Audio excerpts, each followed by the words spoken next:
بسم اللہ الرحمن الرحیم ان الحمد للہ والصلاة والسلام علی رسول اللہ رب اشرح لی صدری ویسر لی امری واحلل عقدۃ من لسانی یفقہوا قولی رب یسر ولا تعسر وتمم بالخیر آمین یا رب العالمین۔ السلام علیکم ورحمۃ اللہ وبرکاتہ۔ انشاءاللہ امید ہے آپ خیریت سے ہوں گے۔ آج ہمارا لیکچر 1 کا پارٹ 2 ہے، جیسا کہ آپ کو یہاں پہ لکھا ہوا نظر آ رہا ہے۔ دراصل کچھ کوسچن تھے اور کچھ ادھوری باتیں تھیں جو پوری کرنی تھی، لوگوں کو کچھ چیزیں سمجھ میں نہیں آئیں، تو میں نے کہا کہ انشاءاللہ بیفور وی موو فردر ہم کیوں نہ کہ اس ٹاپک کو مزید گہرائی سے پڑھ لیں۔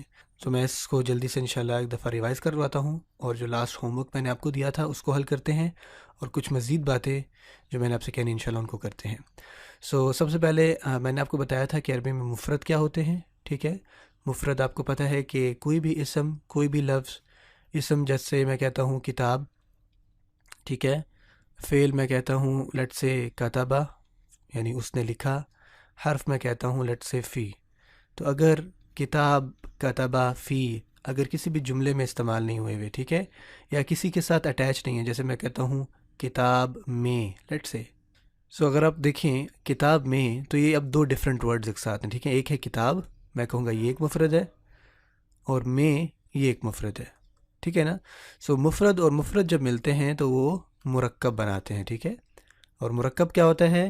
دو یا دو سے زائد الفاظ کا ایسا مجموعہ، اگر تو وہ معنی پورا دے دے تو ہم اس کو کہتے ہیں یہ مرکب تام ہے، جسے آپ جملہ بھی کہہ سکتے ہو، یہاں پہ لکھا ہوا ہے۔ اور اگر وہ معنی مکمل نہ دے تو ہم اس کو کہتے ہیں مرکب ناقص، یعنی نقص ہے اس میں، کمی ہے اس میں، بات کمپلیٹ نہیں ہو رہی، تو اس کو ہم کہتے ہیں مرکب ناقص، یہاں لکھا ہوا ہے۔ تو اس طرح کی ہمارے پاس 4 طرح کے ہوتے ہیں، مینلی ہوتے تو کئی زیادہ ہیں، لیکن ہم انشاءاللہ 4 پڑھیں گے جو کہ ہمیں ضرورت ہے۔ سب سے پہلے ہے مرکب توصیفی، مرکب اشاری، مرکب اضافی اینڈ مرکب جاری۔ اچھا، تو ہم نے مرکب توصیفی سے شروع کیا تھا۔ مرکب توصیفی کیا ہوتا ہے؟ وہ میں نے آپ کو بتایا تھا کہ کم از کم 2 اسماء کا ایسا مرکب، ٹھیک ہے، جس میں ایک اسم دوسرے اسم کی صفت بیان کرتا ہے، ٹھیک ہے نا۔ یعنی نیک لڑکا، تو نیک ایک اسم تھا اور لڑکا ایک اسم ہے، ٹھیک ہے۔ تو اس میں سے دیکھیں، ایک جو اسم ہے نیک اور ایک لڑکا، ایک جو ہے وہ صفت بیان کر رہا ہے، دوسرا جو ہے جس کی وہ صفت ہے، جو کہ موصوف جسے ہم کہتے ہیں۔ تو جس کی صفت بیان ہوتی ہے اس کو ہم موصوف کہتے ہیں، اور جو صفت ہے اس کو تو آپ صفت کہتے ہو۔ عربک میں بیسکلی اس کو صفت نہیں کہتے، اس کو صفہ کہتے ہیں، یہ بات بھی یاد رکھیے گا۔ تو اس کی پروننسیشن ہے وہ صفت نہیں ہونی چاہیے، صفہ ہونی چاہیے، یا صفت ہونا چاہیے، ٹھیک ہے، صفت، کیونکہ عربی میں اس کو صفتن کہتے ہیں۔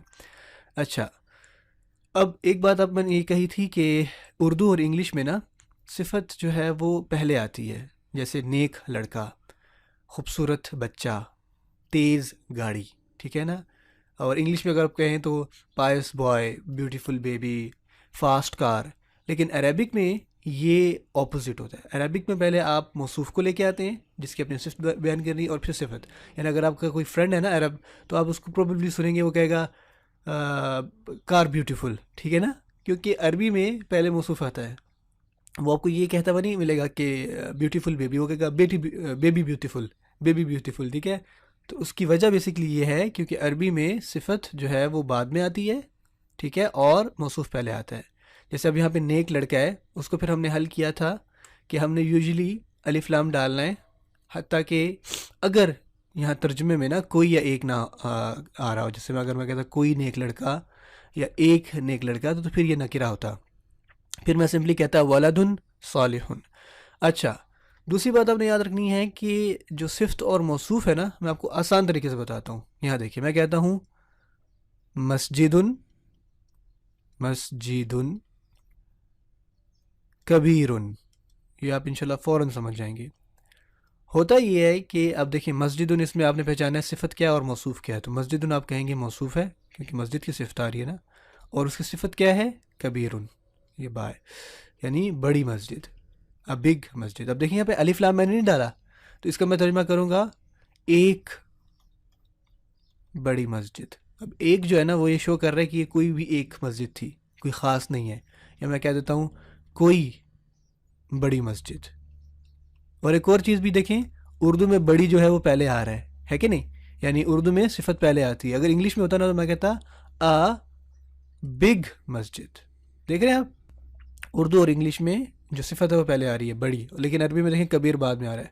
سو اب جو پہلا اسم ہے نا اس کی چاروں باتوں کو فالو کرے گا دوسرے والا اسم. دیکھیں مسجد کبیر، ایک پیٹرن سمجھ میں آ رہا ہے نا. آل دو کہ آپ کو اس کا معنی نہ بھی سمجھ میں آئے نا تو انشاءاللہ آپ صفت موصوف پہچان جائیں گے. لیٹ سے کسی وجہ سے حالت نصب میں ہے مسجد، سوری یہاں سے اس کو مٹا کے حالت نصب کیا ہوگی مسجدن، تو یہ بھی کیا ہو جائے گا کبیرن. یہ بھی مسجدن یہاں پہ الف آ جائے گا دو زبر کے بعد، اور یہاں پہ بھی الف آ جائے گا. میں صاف کر کے لکھ لیتا ہوں مسجدن کبیرن. ٹھیک ہوگا، فوراً پہچان جائیں گے یار یہ صفت موصوف ہے، دونوں ایک جیسے آئے ہوئے ہیں. اچھا کسی وجہ سے یہ مسجدن ہو جاتا ہے مسجدن، تو آپ کو کیا لگتا ہے کبیر کے ساتھ کیا ہوگا؟ ہاں وہ بھی کیا ہو جائے گا کبیرن. سمپل سی بات ہے. سو آپ بیسکلی انشاءاللہ پہچان، میں نے آپ کے لیے کچھ قرآن مجید سے صفت موصوف تیار کی ہیں، انشاءاللہ آپ کو فوراً سمجھ آ جائے گا. تو یہی چار باتیں میں نے یہاں پہ کہی ہوئی ہیں کہ اگر موصوف معرفہ ہو تو صفت بھی معرفہ ہوگی، اگر نکرہ تو صفت. یعنی اب دیکھیں یہاں پہ الف لام نہیں تھا نا مسجد پہ، المسجد نہیں تھا تو یہاں پہ بھی الف لام نہیں آیا. ٹھیک ہو گیا، تو یہ نکرہ دونوں نکرہ ہو گئے. اگر موصوف مذکر ہے، اب دیکھیں مسجد جو ورڈ ہے وہ کیا ہے مذکر ہے، مؤنث تو نہیں ہے. اب کیسے پتہ لگے گا کہ یہ مذکر ہے؟ آپ وہ والا ٹاپک دیکھیں جس میں نے مؤنث پڑھایا، تو میں نے کہا تھا کہ ہم مؤنث پڑھ لیتے ہیں تو اگر کوئی چیز مؤنث نہیں ہوتی تو وہ مذکر ہوتی ہے. تو مسجد جو ہے نا وہ مؤنث کی کسی بھی کیٹیگری میں لائے نہیں کرتا، تو اس وجہ سے ہم کہتے ہیں مسجد مذکر ہے. تو اب دیکھیں کبیر ورڈ بھی مذکر ہے.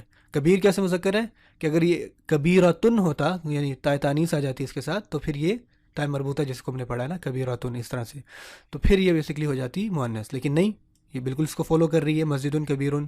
اچھا پھر ہم نے بات پڑھی تھی اگر موصوف واحد ہے تو اس کی صفت بھی واحد ہے. اب میں اس کا مطلب مزید بتاتا ہوں. دیکھیں لیٹ سے یہ کسی وجہ سے مسجدانی ہو گیا، دو مسجدیں، مسجدانی، تو اس کی صفت کو کیا ہو جائے گا؟ وہ بھی سیم ہو جائے گی، وہ ہو جائے گی کبیرانی.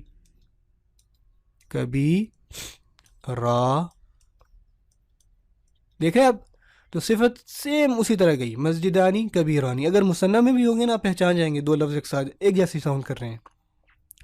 اگر یہ حالت نصب یا جر میں ہے، میں کہتا ہوں مسجدینی،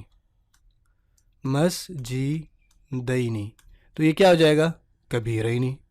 یہ بھی سیم اسی حالت میں چلا جائے گا کبیرینی. ٹھیک ہے نا؟ اب دیکھیں یہ بات کنفرم ہو رہی ہے. سو جب یہ واحد تھا تو یہ بھی واحد تھی اس کی صفت، جب یہ مثنیٰ ہوئی تو یہ بھی صفت مثنیٰ ہو گئی. اب میں اس کو جمع بناتا ہوں، میں کہتا ہوں مساجدو.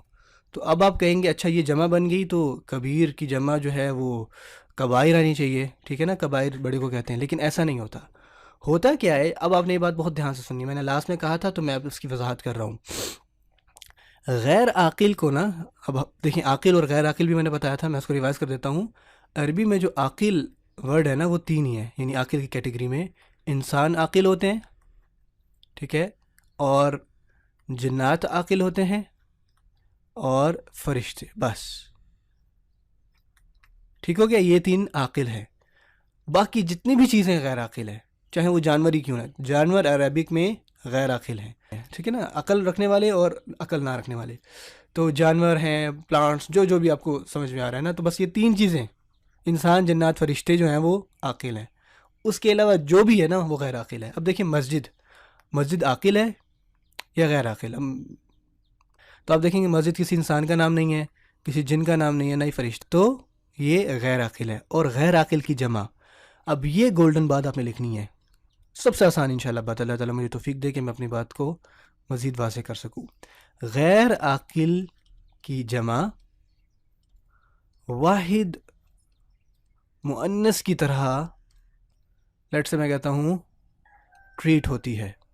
یعنی جب بھی غیر عاقل کی جمع آئے گی نا، اب دیکھیں نا، مسجد ایک غیر عاقل ورڈ تھا، غیر عاقل کی جمع ہونی چاہیے، سنگولر نہیں، جمع جمع جمع جمع جمع، ٹھیک ہے. تو اس کو آپ نے سمجھنا ہے کہ یہ کوئی کسی لٹ سے جب بھی غیر عاقل کی جمع آئے گی نا تو آپ نے سمجھنا ہے یہ کسی لڑکی کی صفت ہے. سمپل. یعنی مساجدو میں نے کہنا ہے بڑی مساجد، تو میں یہ نہیں کہوں گا کہ کبائر ہو، بلکہ لٹ سے اگر یہ کسی لڑکی کی صفت ہوتی تو وہ کیا ہوتی؟ کبیراتن. ٹھیک ہے نا، کبیراتن، ایک لڑکی کی صفت. سو یہ اصل میں بات ہے. جب بھی غیر عاقل کی جمع آئے گی وہ واحد مؤنث. واحد مؤنث مراد ہے لیٹ سے آپ نے کہنا ہے سنگل, ایک گرل, ایک لڑکی کی صفت اس کو ٹریٹ کرنا ہے, ٹھیک ہے نا. جیسے میں کہتا لمبی لڑکی تو میں کہتا امراۃن کبیرۃن, ٹھیک ہے. اچھا ایک یہ سوال بھی تھا کہ امراء اور نساء میں فرق کیا ہے. امراء واحد ہے, ٹھیک ہے, امراء ایک عورت, اور نساء جو ہے وہ عورتوں کو کہتے ہیں, ٹھیک ہے نا, یہ اس کی جمع ہے, ٹھیک ہو گیا. اچھا تو یہ بات بھی انشاءاللہ کلیئر ہوگی. میں آپ کو کچھ ایگزامپلز اور بتاتا ہوں جس سے آپ کو یہ سمجھ میں آ جائے. یہ بات سمجھ میں انشاءاللہ اگر آ گئی ہے تو سبحان اللہ آپ کا. اب دیکھیں لاسٹ ٹائم میں نے آپ کو کروائی تھی ابوابن, ابوابن مفتوحاتن, مفتوحاتن, مفتوحاتن. اب دیکھیں ابواب, ابواب کس کی جمع ہے؟ باب کی. باب کیا ہوتا ہے؟ عاقل ہوتا ہے, غیر عاقل ہوتا ہے. باب کسے کہتے ہیں؟ دروازے کو, دروازہ, ٹھیک ہو گیا. اب یہ غیر عاقل کی جمع ہے, تو غیر عاقل کی جمع کیا ہے کہ ہم اس کو واحد مؤنث, ایک لڑکی کی صفت کی طرح ٹریٹ کریں گے, تو یہ مفتوحاتن ہو جائے گی, یعنی کھلے دروازے, ٹھیک ہے. سو آئی ہوپ انشاءاللہ یہ ٹاپک جو ہے وہ آپ کو سمجھ میں آ گیا ہوگا کہ سمپل سی بات ہے, غیر عاقل کی جمع ہو جائے نا تو آپ نے سمجھنا یہ مؤنث ہے, بس سمپل از دیٹ. غیر عاقل کی جب جمع ہوگی تو آپ نے سمجھنا ہے یہ ایک واحد مؤنث ہے, اور اس کی صفت جو ہے, اس کا اشارہ, ہم باقی ساری چیزیں پڑھیں گے, وہ ساری جو ہے وہ واحد مؤنث کی لگتی ہیں, ٹھیک ہے نا. واحد مؤنث یعنی کسی لڑکی کی صفت کے ساتھ لگتی ہیں. اگر آپ کو واحد مؤنث بھی سمجھ میں نہیں آ رہا نا تو اس کا مطلب یہ ہے کہ جو چیزیں ایک واحد مؤنث یعنی ایک عورت کی صفت کے ساتھ لگیں گی نا, وہی ساری چیزیں غیر عاقل کی جمع کے ساتھ ہوں گی, ٹھیک ہے. یعنی گولتا آ جائے گا, وہ ہا الف ہا, وہ ساری چیزیں انشاءاللہ ہم قریب پڑھیں گے. آئی ہوپ کہ آپ کو انشاءاللہ یہ بات سمجھ میں آ گئی ہوگی. چلیں میں اب آپ کے سامنے ایک اور چیز رکھتا ہوں, یعنی ایک اور ایگزامپل آپ کو سمجھ میں آتا ہے. دیکھیں قرآن مجید میں آتا ہے سریر کسے کہتے ہیں؟ پلنگ کو کہتے ہیں سریر. سریرن مرفوعن, ٹھیک ہے نا. مرفوع کہتے ہیں ریزڈ, ٹھیک ہے نا. اور سریر پلنگ یا بستر تو ریزڈ, تو بلند درجے آپ کہہ سکتے ہیں, بلند ایسی بیٹھنے کی جگہیں. اب سریر کی جمع ہوتی ہے سرورن, سرورن, سرورن. اب سرورن دیکھیں, اب دیکھیں یہ غیر عاقل کی جمع بن گئی نا, تو اس کی صفت کیا ہو جائے گی؟ وہ مؤنث کی ہو جائے گی, یعنی آپ نے گولتا لگا دینا, سرورن مرفوعاتن, سرورن مرفوعاتن. تو یہ غیر عاقل کی جمع ہوئی, ٹھیک ہے. تو اس کی صرف دیکھیں واحد مؤنث کی آئی ہوئی ہے, ٹھیک ہے نا. تو اگین وہی بات, غیر عاقل کی جمع واحد مؤنث کی طرح ٹریٹ ہوتی ہے, ٹھیک ہو گیا. یہ سرورن مرفوعاتن نہیں ہوا, ٹھیک ہے. یہ سرورن مرفوعون نہیں ہوا, ٹھیک ہے نا. تو یہ غیر عاقل کی جب جمع بنی تو یہ اب لٹ سے غیر عاقل کی جمع مؤنث ہو جاتی ہے. بہت ہی آسان بات ہے, آئی ہوپ کہ انشاءاللہ سمجھیں. لیکن اگر پھر بھی نہ آئی ہو کسی کو سمجھ تو وہ سوال پوچھ سکتے ہیں, میں انشاءاللہ مزید اس کو ڈسکرائب کر دوں گا. کہنے کی بات یہ ہے کہ جب آپ کو یہ صفت موصوف سمجھ میں آ جاتا ہے نا تو آپ کو قرآن مجید کی ایک بہت بڑی جو آپ کہہ لیں کہ اسٹڈی ہے نا وہ ان لاک ہو جاتی ہے. آپ کو بہت ساری چیزیں جو ہے وہ سمجھ میں, اب دیکھیں فار ایگزامپل آپ کو معنی نہیں بھی پتا ہوگا نا, آپ سمجھ جائیں گے یہ صفت موصوف ہے. لیٹ سے میں آپ کو ایک ورڈ کہتا ہوں, قرآن میں آتا ہے قولاً ثقیلاً, ثقیلاً. اب لیٹ سے آپ کو ان دونوں میں مطلب نہیں پتا, لیکن آپ جس دیکھتے ہی آپ سمجھ جائیں گے یہ صفت موصوف ہے. میں آپ کو بتا دیتا ہوں, اس کا مطلب ہوتا ہے a heavy word, heavy word. قول جو ہے وہ بات ہو گئی ورڈ, اینڈ ثقیل جو ہے وہ ہیوی کو کہتے ہیں, ثقل. تو دیکھیں یہ حالت نصب میں ہے, یہ بھی حالت نصب میں ہے. یہاں الف لام نہیں تھا, یہاں پہ بھی الف لام نہیں ہے. یہ واحد ہے, یہ واحد ہے, ٹھیک ہے. یہ مذکر ہے, یہ بھی مذکر ہے. تو یہ چاروں باتیں جو ہے وہ کمپلیٹ ہو رہی ہیں, جنس, عدد, وسعت اور اعراب کی, ٹھیک ہے. تو یہ پہچان گئے آپ کہ یہ ایک صفت موصوف تھی. ایک اور جگہ قرآن مجید میں آتا ہے الحجی, الحجی الاکبری, الحج الاکبری. تو اب دیکھیں الف لام ادھر بھی ہے, ادھر بھی ہے, یہاں بھی کسرہ ہے, یہاں بھی کسرہ, یعنی دونوں میں زیر ہیں. تو آپ دیکھتے ساتھ ہی پہچان جائیں گے یہ صفت موصوف ہے, ٹھیک ہے نا. بڑا حج, بڑا حج.